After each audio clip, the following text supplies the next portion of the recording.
하나님 아버지, 하나님께서 택하셔서 애굽의 종되었던 그 백성들을 이끌어내어 약속의 땅 가나안으로 이끌어가기 위하여 먼저 광야로 인도하신 주님, 그 광야의 여정 가운데 하나님께서 어떠한 모습으로 함께 하셨고 어떻게 그들의 모습이 주님께 보여졌는지 아버지, 그들의 모습을 낱낱이 기록하고 있는 민수기, 아버지 하나님 함께 나누고자 합니다.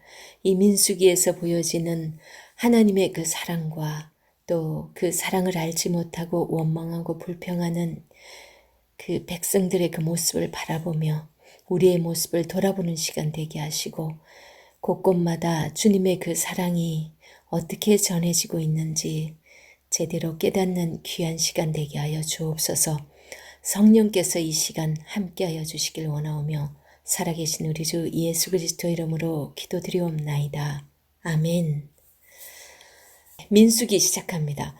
민수기는요, 히브리어로는 베미드바르, 이건 무슨 뜻이냐면 광야에서 라는 뜻이에요. 영어로는 numbers죠. 근데 영어로 붙여진 이 numbers는 민수기가 첫 시작이 인구수를 세는 것부터 나옵니다. 그리고 민수기에는 인구수를 세는 것이 두 번 나오거든요. 첫 번째 인구조사는 출애굽 1세대들의 그 인구고, 그리고 두 번째 인구조사는 출애굽 2세대들 센 인구수입니다. 그렇게 두 번의 인구조사가 아주 큰 모양을 이루고 있기 때문에 넘버스라고 붙인 것도 맞는 것 같습니다. 하지만 이 민수기에서 일어났던 모든 일들이 광야에서 일어난 일들이기 때문에 벳미드바르 광야에서라는 제목도 맞는 것 같아요. 이 민수기 오기까지 여정을 한번 잠깐 보면요. 창세기에서 하나님께서 아브라함에게 약속하신 그 약속을 이루기 위해서 야곱의 12아들을 중심으로 한 그 70명이 애굽으로 건너가는 일까지가 출애굽기 시작하는 부분이었었어요. 그죠? 그래서 그 70명이 건너가서 그들이 출애굽기 또 시작할 때 그 민족의 수가 중다하고 번성하여 이런 표현이 나와요. 그들이 70명이 건너갔는데 430년이 흘러가지고 이스라엘이 엄청난 인구를 자랑하는 그런 상황이 된 거예요. 그런데 요셉을 알지 못하는 아주 새 왕조가 바뀐 거예요. 그래서 이들을 핍박하기 시작합니다. 그래서 아주 고역을 심하게 하죠. 이들이 막 괴로워서 부르짖습니다. 그 괴로워하는 그 부르짖음을 하나님께서 들으시고 아브라함에게 약속하셨던 일을 기억하십니다. 그래서 이스라엘을 애굽에서 이끌어내어 약속의 땅으로 인도해가는 그 여정이 출애굽기 그리고 레위기에서 이야기가 됐습니다. 주로 레위기는 시내산에 머물고 있는 상태였기 때문에 계속 율법을 주고 있는 그런 상황이었죠. 아직 광야에 있는 상황입니다. 지금 레위기의 배경은 시내산입니다. 그래서 아직 시내산에서 가나안을 향해 전진해 나가기 위해서 이제 마지막으로 율법 집합이 5번이 크게 있었잖아요. 시내산 본문이 출애굽기 19장부터 해서 민수기 10장까지거든요. 그래서 지금 시내산 본문이라고 하는 그 율법 집합이 4개까지가 끝났어요. 레위기에서. 그래서 이제 민수기에서 5째 율법 집합이 시작되는데 이제 마지막 그 율법 집합에서는 보면요. 광야에서 시내산을 떠나서 이제 가데스 바니아로 해가지고 점점 이제 가나안을 향하여 떠나야 되는 그런 상황이었어요. 그래서 민수기 10장까지는 진영을 편성하고 백성들의 수를 세는 그런 이야기들이 진행이 되고 있습니다. 그래서 시내산에서 말씀하신 5번째 율법 집합이 민수기 1장에서 10장까지가 되겠죠. 그래서 민수기의 시작은 백성들의 수를 세고 진영 편성 이야기로 시작되겠죠. 그러니까 이제 곧 시내산을 출발하여 가데스 바냐로 떠나게 됩니다. 함께 떠나보실까요? 민수기는 하나님께서 모세와 이스라엘 백성이 시내산 언약 이후 광야에서 거의 39년간 방황한 이야기입니다. 민수기 1장 1절에 보면요. 어떻게 이게 39년이라는 시간이 나오냐면요. 민수기 1장 1절이 둘째 해, 둘째 달, 첫째 날에 이렇게 표현하고 있습니다. 그러면 출애굽한 6월절 그때를 첫째 해로 봤을 때 지금 벌써 1년 2개월이 됐다는 거예요. 둘째 해, 둘째 달, 첫째 날에 출애굽을 한 지 1년 거의 반 정도 경과한 후입니다. 그런데 이제 신명기 1장 3절을 보면요. 40째 해, 11째 달, 그 달 첫째 날에 이렇게 표현하거든요. 그러면 이제 계산을 해보면 38년 9개월 정도 됩니다. 그러니까 지금 민수기에서는 그때까지의 38년 9개월 될 때까지의 그 이야기를 서술하고 있다고 보시면 돼요.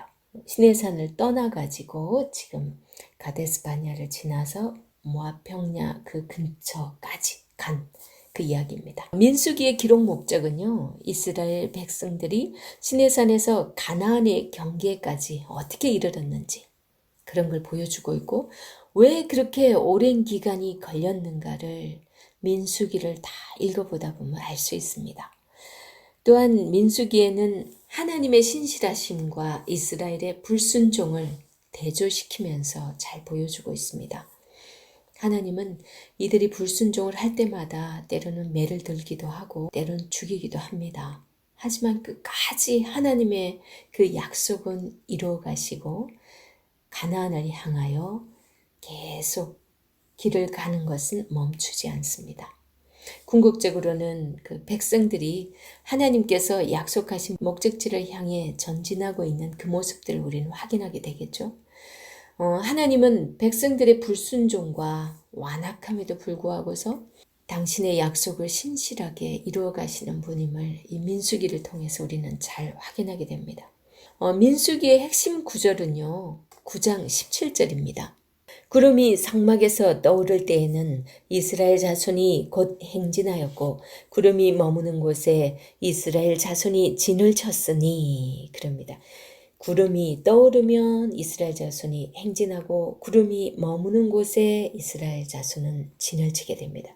이건 무슨 얘기냐면 하나님께서 이제 모세를 통해서 하나님 명령하신 대로 계속 지켰다라는 그 말씀과 동일합니다. 그 이제 9장 23절에 모세를 통하여 이르신 여호와의 명령을 따라 여호와의 직임을 지켰더라. 그리고 하나님께서 말씀하신 대로 행하였더라. 이런 표현들이 계속 10장까지 이 순종의 모습들 다 보여주고 있거든요. 그만큼 이 민수기 1장에서 10장까지는 거의 순종. 그러니까 10장 10절 이후에 이제 이들이 출발해서 떠나가기 이전까지는 이들은 여호와의 명령을 따라 여호와의 직임을 지켰더라. 이런 표현들을 계속 사용하는 걸 봐서 아주 잘 순종하고 있었어요. 그래서 아까 제가 민수기 핵심 구절이 9장 17절이었다고 그러잖아요. 그 얘기는 뭐냐면 하나님께서 멈추라면 멈추는 거고 하나님께서 가라 하면 갔다는 거죠. 그렇게 하는 훈련을 하는 것이 지금 광야길이라는 거죠. 그 민수기라는 거죠. 그러니까 우리는 이 민수기 읽으면서 이스라엘 백성들이 그랬구나. 아이고 어떡해. 그냥 그렇게만 생각하면 우리한테 아무런 유익이 없겠죠. 광야와 같은 이 땅을 살아가는 우리가 이 민수기를 읽으면서 우리가 어긋나고 불순종할 때는 하나님께서 어떻게 하시는지 그걸 보면 사실 그때 같았으면 다 죽였을 것도 우리는 죽을 짓 많이 하잖아요. 그런데도 안 죽인 것에도 너무 감사한 것 같아요. 이제 10장까지는 그래서 그 순종한 모습들을 많이 그려주고 있습니다. 그런 다음에 이제 가만히 있을 때 평안할 때는 괜찮았다는 얘기겠죠. 그런데 이제 광야길을 행진하면서 이 문제가 시작됩니다. 11장부터는 원망과 불평으로 이제 실패하고 있는 그 여정들을 잘 그려주고 있습니다. 선지서에서는 광야를 지나는 민수기 때를 신혼의 때라고 이렇게 표현하는 거 아시죠? 표현한 데는 또 여러 가지 의미들이 있는데요. 하나님께서 하나님을 신랑이라 표현하시고 이스라엘을 신부라고 말씀하시잖아요. 예수 그리스도께서 신랑 되시고 우리가 예수님을 믿는 우리들이 신부로서 그만큼 우리가 힘들고 어려울수록 옆에 있는 강한 분을 의지하게 되잖아요. 그래서 데이트 코스가 험할수록 옆에 있는 사람을 의지하게 된다라고 하죠. 그래서 이스라엘 백성들도 오직 광야에는 아무것도 없어요. 오직 하나님만 바라보는 것 외에는 아무것도 없어요. 그래서 먹을 것도 하늘에서 내려오는 걸 보여주잖아요. 물도 하나님께서 그 바위를 쳐서 나오게끔 그렇게 해줘야만이 먹을 수 있는, 오직 하나님만 의지해야만이 살아갈 수 있는 곳이 광야입니다. 참 많은 의미가 새겨집니다. 그죠? 그리고 하나님께서 우리에게 험한 광야길을 걷게 하신 그 이유를 신명기 8장 2절에서 3절에서는요. 어떻게 표현하냐면 우리의 마음을 낮추시고 시험하셔서 우리 마음이 어떠한지 명령을 지키는지 안 지키는지 알려 하심이라 이렇게 말씀해 주고 있습니다. 그렇다면 지금 힘들고 어려운 경우가 있다면 다시 한번 돌아봐야 될 것 같습니다. 저도 그렇고요. 그리고 민수기에서 2번의 인구조사가 아주 큰 맥을 차지하고 있는데요. 그 2번의 인구조사가 의미하는 게 뭔지 그거 한번 살펴보도록 하겠습니다. 첫 번째는 하나님의 돌보심과 은혜예요. 민수기를 시작하는 신의 광야를 떠나기 전에 마지막 40년째 가나안 땅을 눈앞에 두고 있을 때 또 인구조사 하거든요. 그게 민수기 26장에 나와요. 그런데 지금 첫 시작할 때 1장에서 인구조사 한단 말이죠. 이들은 지금 1세대들이에요. 출애굽 1세대들. 그들 다 조사했는데 몇 명 됐냐면요. 60만 3,550명이에요. 잘 기억하세요. 60만 3,550명. 그런데 39년 후에 거의 40년 앞둔 그때 다시 인구조사는 누구냐면요. 이미 그때 1세대들 20세 이상은 다 죽었어요. 고라 반역, 그 다음에 지파들이 또 말을 안 들어가지고 그들 불사름 당하고 여러 가지 일로 너무 많이 죽었어요. 이 사람들이. 전염병으로 죽고 부올의 그 사건 때문에 전염병도 죽고 그렇게 엄청난 사람이 다 죽었고 그때는 이제 2세대들 왜냐하면 일단 가나안 땅에 들어갈 수 있는 사람은 하나님께서 정탐꾼들의 그 부정한 보고 때문에 그러잖아요. 갈렙과 여호수아 외에는 20세 이상은 아무도 들어갈 수 없다라고 말씀하셨거든요. 그랬으니까 그들이 다 죽었다고 생각해 보세요. 그랬는데 지금 2세대들, 광야에서 태어난 세대들이 거의 대부분인 거죠. 그런 사람들이 60만 1,730명이에요. 너무 놀랍지 않습니까? 그 힘든 상황에서도 40년 동안에 걸쳐서 아이들이 태어났다는 겁니다. 그것도 많이 태어나야 이게 가능한 일이죠. 왜냐하면 그 애굽에서 사람들이 죽다 했다 그러잖아요. 엄청난 많은 숫자 때문에 애굽이 그 위협을 느낄 정도의 그 숫자였는데 지금 광야에서도 별로 줄질 않았어요. 1,800 몇 명밖에 안 줄었어요. 그 오랜 기간 광야를 지나면서 원망과 불평, 반란 그런 것 때문에 하나님께서 그렇게 많은 사람을 죽였음에도 불구하고 이 정도밖에 차이가 안 나고 사람들이 보존됐다라는 것은 뭘 의미하겠어요? 하나님께서 그들을 그 40년 동안 옷이 헤어지지 아니하였고 발이 부르트지 않았다고 신발이 헤어지지 않았다는 그런 표현 쓰잖아요. 그만큼 하나님께서 철저하게 돌보시고 은혜를 베푸셨다라는 의미이겠죠. 그래서 가나안에 들어간 자 중 출애굽 1세대 중에서 20세 이상이 여호수아 갈렙 그뿐이라는 그 사실을 감안해 보면 정말 이거는 엄청난 하나님의 돌보심과 은혜라는 거죠. 그리고 두 번째, 그 두 번의 인구조사의 그 의미가요. 두 번째가 아브라함과의 그 언약이에요. 창세기 15장 5절에서 보면 너의 자손이 하늘의 별과 같이 바다의 모래와 같이 많게 하리라고 분명히 약속하셨어요. 그 약속의 성취예요. 1차적인. 그리고 또 세 번째는 야곱이 자기 아들들에게 창세기 49장에서 보면 막 축복과 저주를 합니다. 그죠? 어떤 사람에게는 저주까지 하고 축복도 합니다. 그런데 그 야곱이 실제로 축복한 사람은 유다 지파였었거든요. 제일 많이 축복한 사람이. 근데 실제로 유다 지파가 굉장히 많이 늘어났고 또 므낫세 지파도 많이 늘어났어요. 그 대신 이제 그 시몬 지파 같은 경우에 시몬하고 레위하고 디나 사건 때문에 남자들 다 할례받게 해가지고 막 죽였잖아요. 그 살해했던 그 일 때문에 야곱이 그들을 저주하거든요. 그런데 그 저주를 레위랑 시몬 둘이가 했거든요. 그러면은 레위 지파랑 시몬 지파 다 줄어들어야 되잖아요. 근데 지금 일단 여기 인구조사 첫 번째 인구조사에서 레위 지파는 하나님께서 계수하지 말라고 그래요. 그는 내 것이라고. 별도로 나중에 성막의 임무를 맡기기 위해서 그때 따로 계수를 합니다. 그래서 레위 지파는 보면은 첫 번째랑 두 번째랑 크게 차이가 없어요. 그 얘기는 뭐냐면 우리 기억하시겠죠? 출애굽기 32장에서 금송아지 사건 기억하시죠? 그때 모세가 십계명 받으러 시내산에 올라가 있는데 그 금송아지 사건이 일어나잖아요. 그때 하나님께서 그들을 다 멸하시려고 막 그랬을 때 그 모세가 자기 이름을 지우더라도 이들 다 죽이면 안 된다고 막 그러잖아요. 그때 레위가 그때 이제 모세의 기도를 듣고 하나님께서 그러면 거기에 가담한 자들을 다 죽이라고 하죠. 가담한 자들만 따로 세우고 하나님을 위하는 자 앞으로 나오라고 그랬을 때 레위 지파 사람들이 나가게 돼요. 그래서 그들이 그 친족과 친구들 다 죽입니다. 우상 숭배에 가담한 사람들. 그들 다 죽였기 때문에 그 일로서 그 이후부터 이제 레위 지파는 하나님께서 이제 사용을 하십니다. 그래서 그 레위 지파는 줄어들지 않았어요. 그런데 시므온은 여전히 이제 있죠. 시므온이 실제로 바알보을 사건 때도 그 지도자가 거기 실제 시딤에서 그 음행 사건이 있을 때도 그 시몬 지파 사람이었어요. 시몬 지파 사람들이 많이 죽게 됩니다.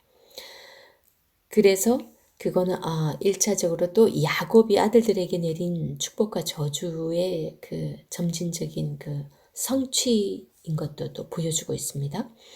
그 다음에 또 네 번째는 인구조사 의미가 하나님의 신실하심입니다. 그죠? 이스라엘의 그 패역에도 불구하고 약속의 땅에 이르기까지 포기하지 아니하시고 끝까지 이렇게 사람들 숫자 줄어들지 않고 인도하시는 하나님의 그 신실하심을 우리는 발견하게 됩니다. 그리고 이제 이스라엘 백성들이 걸어간 여정입니다. 그 여정이 맨 처음에는 람셋에서 숫곳으로 수르, 에담, 신광야, 신의 광야, 바란 광야, 시인 광야 이런 식으로 해서 이렇게 지나가게 되는데요. 신의 광야에 가기까지가 그 출애굽기 19장에서는 그때 시내산 바로 밑에서 3개월 됐을 때라고 얘기를 하고 있어요. 그 다음에 또 신의 광야에서 약 11개월, 신의 광야에서 한 11개월 정도 머물게 됩니다. 그리고 바란 광야와 시인 광야를 거쳐서 세일산 근처에서 38년을 보내게 됩니다. 그리고 이스라엘 백성은 람셋에서 출발 모압 평지 비스가산로까지 가는 데 있어서 43번의 장막을 칩니다. 정말 대단하죠. 그 많은 사람들 어린애도 있고 다 그랬을 텐데 그 일일이 짐 싸고 짐 풀고 다시 짓고 그걸 거두고 한다는 게 우리 텐트 한번 쳐보면 알잖아요. 보통 일이 아니었을 것 같아요. 43번. 그러면 1년에 이제 40년이라고 봤을 때 1년에 한 시내산에서는 꽤 오랫동안 머물렀죠. 한 10번 이상 정도 됐겠네요. 애굽으로부터 모압 평지에 이르기까지 3번의 전쟁을 치르게 됩니다. 그 첫 번째가 아말렉과의 전쟁이었죠.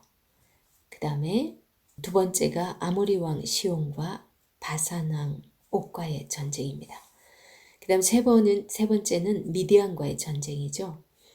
이거는 이제 가데스 바냐에서 호르마 전투, 미디안과의 전쟁. 여기서 발람 선지자도 죽이죠.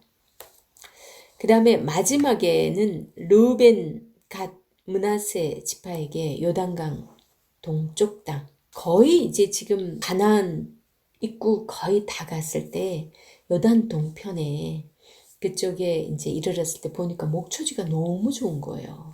르우벤, 갓, 므낫세 반지파들이. 그래서 그쪽에서 자기네들 땅을 차지하겠다고 그쪽을 땅을 달라고 모세한테 얘기하잖아요. 처음에 모세는 좀 별로 좋지 않게 생각했어요. 하지만 너희들이 우리가 지금 요단 서편에 지금 가나안은 서편 쪽이거든요. 그러니까 거기에서 이렇게 전쟁을 할 때 같이 가담을 해서 너희들이 이기면 그렇게 해주겠다라고 했을 때 그렇게 하겠다 해서 이깁니다. 그래서 약속한 르우벤, 갓, 므낫세 반지파를 그쪽에다가 배분을 분배를 해줍니다. 그 다음에 마지막으로 우리 27장과 36장에 걸쳐가지고 슬로보앗의 딸들의 땅 분배 이야기가 나옵니다. 이 부분도 제가 본문 설명하면서 좀 더 자세히 이야기하도록 하겠습니다. 그리고 25장에서 28장은 바알볼에서 그 미디안 족속과 음행을 저지르는 일이 있었잖아요. 그 이전에 많이 죽었어요. 바알볼 사건으로 인해서. 그래서 그 이후에 다 죽인 후에 인구조사 또 시키죠.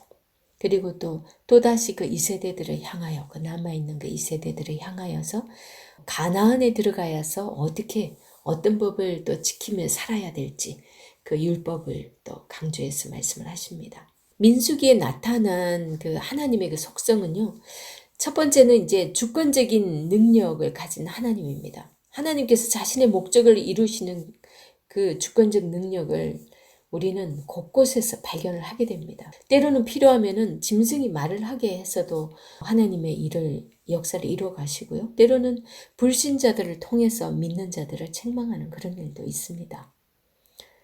주권적인 하나님의 그 능력이 나타나는 것이 이 민수기라는 거, 그 다음에 또 언약의 신실하신 분이라는 거, 그 하나님의 속성들, 그 다음에 거룩하신 하나님. 왜냐하면 죄를 절대 용납할 수 없어요. 부정하게 더럽혀진 그런 뒤에는 항상 하나님께서 이 정결에 대한 것을 명합니다. 실제 그래서 그 정결하게 되는 그 법도 때문에 많은 제사법도 말씀을 하시죠. 또 자비하신 하나님. 이스라엘 백성이 애굽을 나온 것은 그 하나님의 그 자비하심 때문이에요. 그죠? 하나님은 자신의 약속을 신실하게 지키셨어요. 제사장과 레위인을 세워서 성막에서 섬기도록 한 것 그 자체는 하나님의 자비하심을 보여주는 겁니다. 왜냐하면 그렇게라도 안 하면 다 죽여버려야 되지. 뭐 지금 어떻게 죄투성이인 그 인간과 같이 교제하면서 살 수가 있겠어요. 그죠?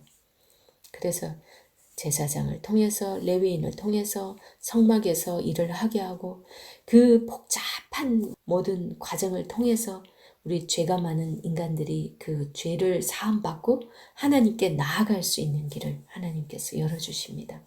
그리고 하나님은 몇 번의 모세의 그 중보기도와 그 제사장의 속죄 행위를 받으시고서야 이제 겨우 심판을 거두시고 그런 부분들을 참 많이 보여줍니다. 그게 이제 11장, 12장, 14장, 21장 이런 데 아주 잘 드러나고 있습니다. 민수기의 구조는요, 다양한 측면에서 볼 수 있습니다. 일단은 그 율법을 중심으로 해서 본다면 우리 율법이 신해산 본문의 출애굽기 19장부터라고 계속 말씀드렸어요. 출애굽기 19장에서 민수기 10장까지 전체가 신해산에서 받은 그 율법들이에요. 그죠? 그 율법 집합 5개가 있는데 지금 민수기는 마지막 5번째 율법이라고 말씀드렸어요. 그렇다고 해서 민수기에서 율법이 안 나오냐? 나와요. 그거는 2세대들에게 가나안에 들어가서 지켜야 할 그 율법들을 말씀해 주고 계세요. 그러면서 민수기 13장에서 19장에 보면은 또 가데스바네에서 받은 율법들이에요. 그러니까 율법을 중심으로 해서 봤을 때 민수기 1장에서 10장은 시내산에서 받은 율법들이죠. 그렇다면 율법 중심으로 봤습니다. 그 다음에 13장에서 19장 이거는 가데스바네에서 받은 율법들. 이거는 이제 그야말로 가나안에 가서 이제 지켜야 될 법들인 거죠. 그 다음에 22장에서 39장은요. 모압 평지에서 전한 율법들입니다. 율법이 중심임을 우리는 알게 됩니다. 그리고 민수기에서 중요한 세 가지가 있어요.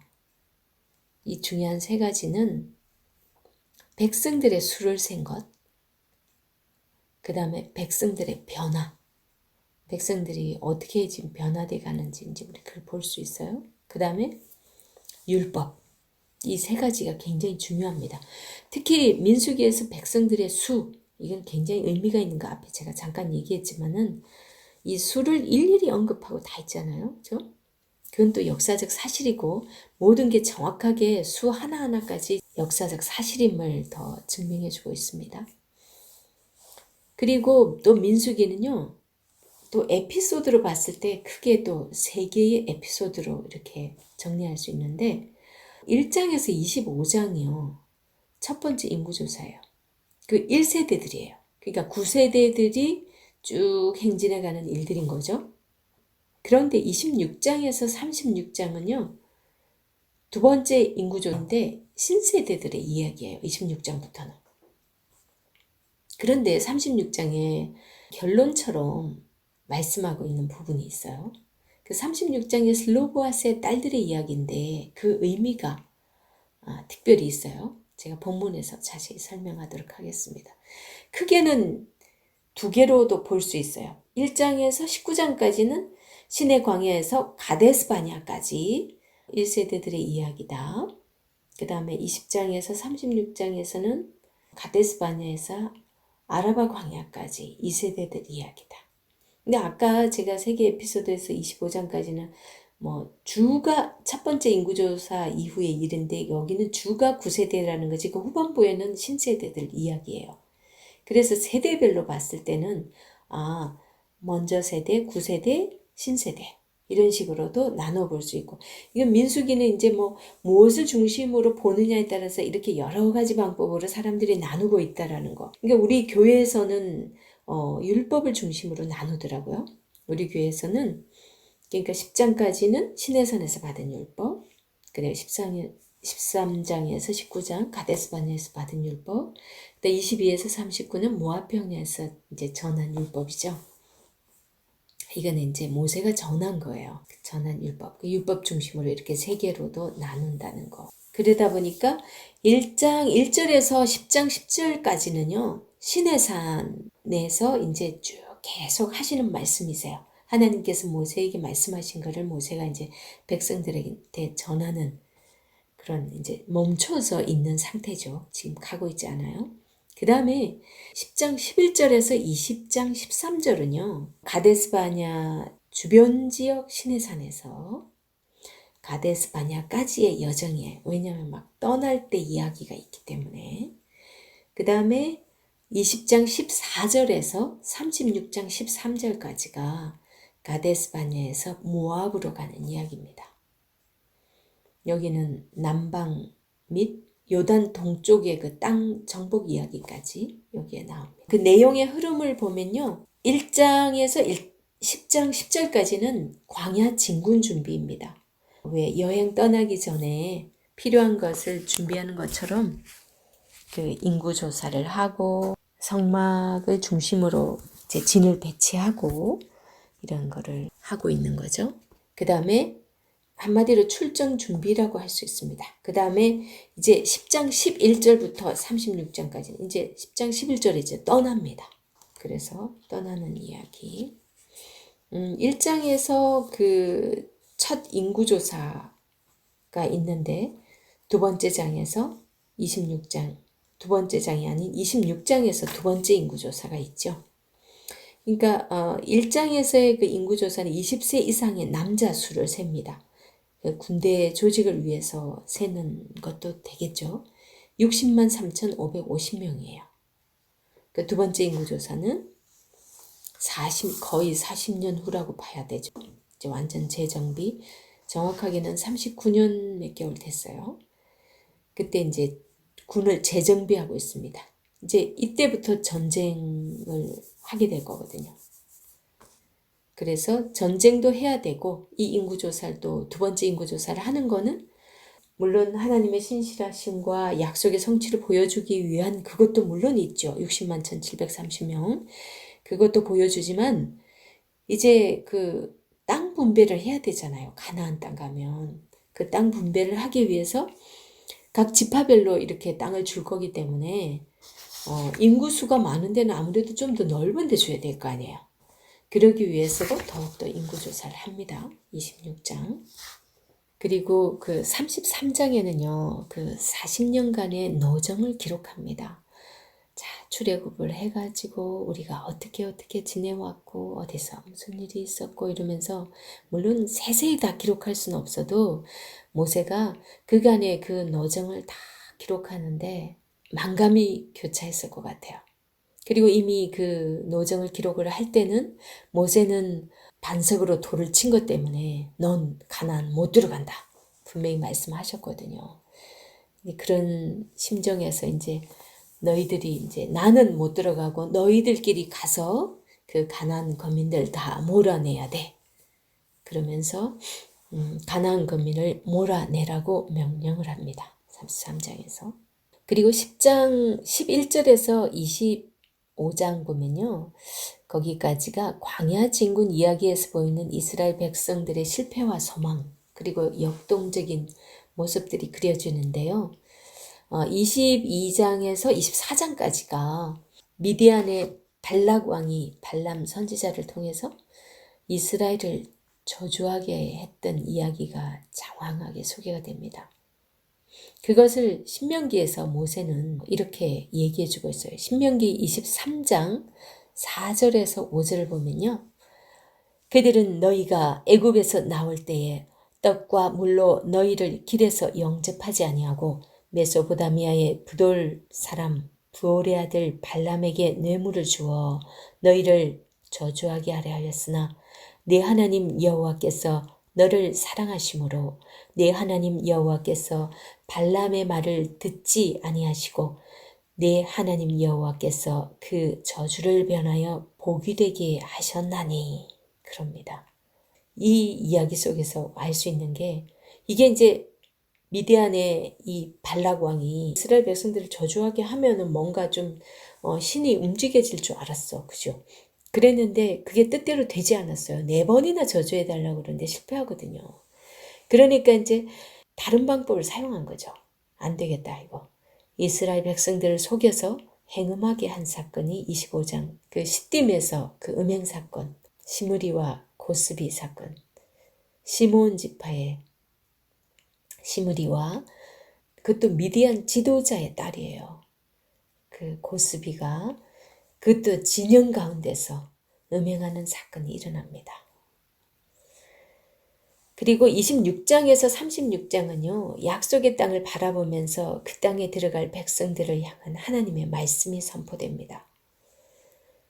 그러니까 26장은 25장 바알보올에서 미디안 족속과 음행을 저지른 일로 연병을 경험하게 되거든요. 그걸로 인해서 엄청나게 많은 사람이 연병으로 죽어요.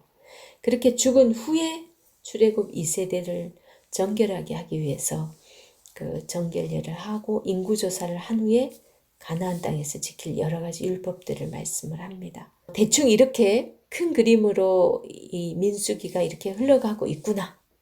그 정도로 아시고요. 우리 36장까지 우리가 이것을 볼 때 이스라엘 백성들의 이야기가 아니라 오늘날 우리가 광야를 살아가는 우리들의 이야기구나 하면서 우리가 이 말씀을 하나하나 본다면은 나의 삶 하나하나, 내 생각 하나하나가 예사롭지 않고 내가 이렇게 살아서는 안 되겠구나 하는 그런 생각이 들 것 같습니다. 광야의 이야기, 이 민수기를 읽으면서 우리는 이 땅을 과연 어떤 모습으로 어떻게 살아가야 할지를 발견하는 귀한 시간 될 수 있기를 소망합니다.